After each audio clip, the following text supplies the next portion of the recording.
भारत में दहेज प्रथा एक पुरानी परंपरा है जिसमें शादी के समय लड़की के परिवार को लड़के के परिवार को पैसे, संपत्ति या अन्य भौतिक वस्तुएं देने की आवश्यकता होती है। ये प्रथा कानूनी तौर पर 1961 में दहेज प्रतिषेध कानून के तहत गैर कानूनी घोषित कर दी गई थी, लेकिन फिर भी ये आज भी कई इलाकों में प्रचलित है। दहेज की मांग अक्सर घरेलू हिंसा, मानसिक उत्पीड़न और कभी कभी तो हत्या जैसी गंभीर घटनाओं का कारण बनती है। जब लड़की के परिवार से दहेज की पूरी मांग नहीं पूरी होती तो उसे मानसिक और शारीरिक उत्पीड़न का सामना करना पड़ता है। दहेज हत्या भारत में एक गंभीर समस्या बन चुकी है। राष्ट्रीय अपराध रिकॉर्ड ब्यूरो के अनुसार हर साल दहेज से जुड़ी हजारों महिलाएं अपनी जान गंवा देती हैं। 2021 में करीब 7,000 दहेज हत्याएं दर्ज की गईं, जो कि महिलाओं के खिलाफ अपराधों में लगभग 40 से 45% हिस्सा थी। कहा जाता है भारत में हर दिन 20 महिलाएं इस दहेज हत्या का शिकार बनती हैं। ये आंकड़े हमें ये सोचने पर मजबूर करते हैं कि दहेज प्रथा का दायरा कितना व्यापक और खतरनाक हो चुका है। हालांकि भारत में दहेज प्रथा को खत्म करने के लिए कई कानूनी कदम उठाए गए हैं, जैसे दहेज प्रतिषेध अधिनियम और भारतीय दंड संहिता की धारा 304B। फिर भी यह कुरीति समाज में जारी है। भारत में दहेज प्रथा के खिलाफ कई कानूनी प्रावधान मौजूद हैं। दहेज प्रतिषेध कानून के तहत दहेज लेना और देना दोनों ही अपराध है। इसके अलावा भारतीय दंड संहिता की धारा 498A महिलाओं के साथ क्रूरता और उत्पीड़न के मामलों को संबोधित करती है। इन कानून के बावजूद दहेज संबंधित मामलों में न्याय की प्रक्रिया अक्सर धीमी और जटिल होती है। नमस्कार दोस्तों, स्वागत है आपका हमारे पॉडकास्ट क्राइम तो होना ही था में, और मैं आपका होस्ट कौशिक। अब तक तो आप समझ ही गए होंगे कि आज के इस एपिसोड में हम किस विषय पर बात करने वाले हैं। आज हम जानेंगे भारत के कुछ ऐसे दहेज से जुड़े मामले जिनके बारे में सुनकर आपकी रूह कांप जाएगी। चलिए शुरू करते हैं आज के पहले केस से। अनीसिया बत्रा एक 39 वर्षीय जर्मन एयरलाइन की एयर होस्टेस थी, जो 13 जुलाई 2018 को दिल्ली के पंचशील पार्क स्थित अपने घर की छत से कूदकर आत्महत्या कर ली। अनीसिया की मृत्यु ने पूरे देश को हिला कर रख दिया और ये मामला घरेलू हिंसा और मानसिक उत्पीड़न के खिलाफ एक बड़ा मुकदमा बन गया। अनीसिया के परिवार ने आरोप लगाया कि उसकी शादी के बाद से ही उसके पति मैंग सिंघवी ने उसे शारीरिक और मानसिक रूप से प्रताड़ित किया था। अनीसिया की मां नीलम बत्रा के अनुसार ये हिंसा उनके हनीमून के दौरान शुरू हुई थी, जब मैंग ने दहेज की मांग की थी। अनीसिया का परिवार कहता है कि वह तलाक लेना चाहती थी, लेकिन मैंग उसे अपने कुत्ते जो को छोड़ने की धमकी दी थी, जिसके कारण वह शादी में बनी रही। 13 जुलाई 2018 को अनीसिया और मैंग के बीच एक गंभीर विवाद हुआ। पुलिस द्वारा एकत्र किए गए फ़ोन रिकॉर्ड से पता चलता है कि अनीसिया ने दोपहर के करीब 3 बजे अपने एक दोस्त को मैसेज करके मदद मांगी और बताया कि मैंग ने उसे एक कमरे में बंद कर दिया है और उस पर नज़र रखा है। इसके बाद उसने व्हाट्सएप पर एक संदेश भेजा जिसमें लिखा था, मैं आज आत्महत्या कर लूँगी क्योंकि मैंग ने मुझे ऐसे करने के लिए मजबूर किया है। इसके बाद कुछ ही समय में अनीसिया ने अपने घर की छत से कूदकर अपनी जान ले ली। अनीसिया बत्रा की मौत के बाद मैंग सिंघवी को गिरफ्तार कर लिया गया। अनीसिया के परिवार ने कुछ तस्वीरें भी जारी की, जिसके बारे में उनका दावा था कि ये तस्वीरें इस बात का प्रमाण है कि अनीसिया घरेलू हिंसा का शिकार थी। दिल्ली पुलिस द्वारा अदालत में पेश की गई रिपोर्ट में ये खुलासा हुआ है कि मैंग सिंघवी का घरेलू हिंसा से संबंधित इतिहास रहा है।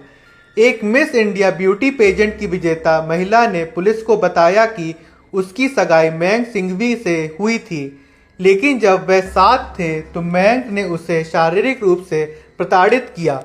महिला ने यह भी बताया कि एक बार मैंग ने चाकू लेकर उसका पीछा किया था, जिसके बाद उसने मैंग से सगाई तोड़ दी थी। ये मामला अभी भी अदालत में चल रहा है। हालांकि मैंग के माता पिता को जमानत मिल गई है। लेकिन मयंक अभी भी जेल में सजा काट रहा है। चलिए अब सुनते हैं दूसरा केस, जिसमें 3 सगी बहनों ने दहेज से पीड़ित होकर अपनी जान ले ली। कालू, कमलेश और ममता मीना दहेज को लेकर हुए एक विवाद की शिकार हुई, जो एक ऐसी प्रथा है जिसके तहत भारतीय माता पिता अपनी बेटियों की शादी के लिए भारी रकम अदा करते हैं। तीनों बहनें एक ही घर में एक ही परिवार के बेटों से शादी करके रहती थीं, लेकिन वो उनके पति और ससुराल वालों द्वारा लगातार हिंसा का शिकार हो रही थीं। उनको लगातार उत्पीड़न किया गया, जैसा कि उनके रिश्तेदारों का कहना है, खासकर जब उनके पिता अतिरिक्त पैसे की मांग पूरी करने में असमर्थ रहे। 28 मई 2022 तीनों को जयपुर के बाहरी इलाकों में स्थित उनके वैवाहिक घर के पास मृतक अवस्था में पाया गया। साथ ही कालू का 4 साल का बेटा और एक नवजात बच्चा भी मृत मिले। कमलेश और ममता दोनों गर्भवती थीं। हम मरना नहीं चाहते थे, लेकिन मौत उनके अत्याचार से बेहतर है। ये संदेश व्हाट्सएप पर भेजा गया था, जो उनके लापता होने के बाद एक बहन द्वारा छोड़ा गया था, जैसे कि उनके एक चचेरे भाई ने बताया। पुलिस के मुताबिक ये केस अभी आत्महत्या का बताया जा रहा है। बहनों के दुखी पिता सरदार मीना ने कहा कि उनके बेटियों का जीवन एक जीता जागता नरक बन गया था, क्योंकि उनके पति ने उन्हें शिक्षा प्राप्त करने से रोका था और लगातार अतिरिक्त पैसों की मांग करके उनका उत्पीड़न करते थे।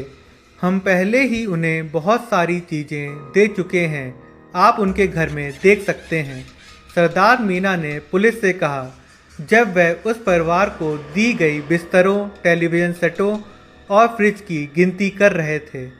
अब आप उनके पिता के नज़रिए से सोचिए। उन्होंने अपनी तीनों बेटियों की शादी एक ही घर में की थी, लेकिन इसका परिणाम क्या निकला? उन्हें तीनों बेटियां एक साथ खोनी पड़ी, बस इसलिए क्योंकि उनके ससुराल वालों को और दहेज चाहिए था। अब हम चलते हैं अपने तीसरे केस पर। सॉफ्टवेयर इंजीनियर के तौर पर काम करने वाली 30 वर्षीय मेघना शेट्टी ने 4 अक्टूबर 2024 को देर रात बेंगलोर में एजीपुरा स्थित अपने घर में आत्महत्या कर ली। पीड़िता के माता पिता ने आरोप लगाया है कि उसे दहेज के लिए परेशान किया जा रहा था। पुलिस के अनुसार उडुपी जिले के कुंदापुरा में रहने वाली मेघना की शादी शिवमोगा जिले के तीर्थहल्ली के रहने वाले एक सॉफ्टवेयर इंजीनियर सुदीप शेट्टी से हुई थी। दंपत्ति की शादी को 2.5 साल हो चुके थे और उनकी 1.5 साल की एक बेटी भी थी। मेघना के माता पिता ने सुदीप के खिलाफ दहेज का मामला दर्ज कराया था, जिसमें आरोप लगाया गया था कि उनकी बेटी दहेज की मांग के कारण शारीरिक और भावनात्मक शोषण से पीड़ित है। पुलिस को घटना की सूचना तब मिली जब सुदीप के कथित तौर पर मेघना को उनके घर में मृतक पाया गया। हालांकि मेघना के पिता भुजंग शेट्टी की शिकायत से पता चलता है कि वह कई महीनों से दहेज संबंधित उत्पीड़न झेल रही थी। विवेक नगर पुलिस ने शिकायत दर्ज कर ली है और पूछताछ के लिए सुदीप को हिरासत में लिया है। दहेज प्रथा के खिलाफ कदम उठाने के लिए हमें सबसे पहले इसके बारे में जागरूक होना चाहिए। यदि आप या कोई और दहेज के लिए शारीरिक और मानसिक शोषण का शिकार हो रहा है तो पुलिस से शिकायत दर्ज करनी चाहिए। भारत में दहेज निषेध अधिनियम और आईपीसी की धारा 498A के तहत कड़ी कार्रवाई की जाती है। समाज में जागरूकता फैलाने और दहेज के खिलाफ खुलकर बोलना भी जरूरी है। परिवार, दोस्त और समाज का समर्थन प्राप्त कर इस बुराई को समाप्त करने के लिए हमें एकजुट होना होगा। इसके साथ ही सरकार द्वारा दी जाने वाली योजनाओं का भी लाभ उठाया जा सकता है।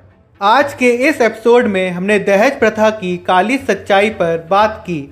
ये एक ऐसी सामाजिक बुराई है जो आज भी कई परिवारों के बीच खून के रिश्तों को तोड़ देती है। दहेज के नाम पर होने वाली हिंसा और उत्पीड़न से बचने के लिए हमें सभी को मिलकर जागरूक करना होगा, ताकि हमारी आने वाली पीढ़ी एक बेहतर, सम्मान और हिंसा से मुक्त समाज में जी सके। अगर आप या आपके आसपास किसी को दहेज के कारण शोषण का सामना करना पड़ रहा है तो आवाज़ उठाएं, कानून का सहारा लें और इस बुराई को समाप्त करने में अपना योगदान दें। हम सभी का साथ और संघर्ष ही इस समाज को सही दिशा में ले जा सकता है। आपका होस्ट कौशिक अब आपसे अलविदा लेता है और अगले एपिसोड में फिर मिलेंगे। तब तक के लिए सुरक्षित रहें और सच के साथ खड़े रहें।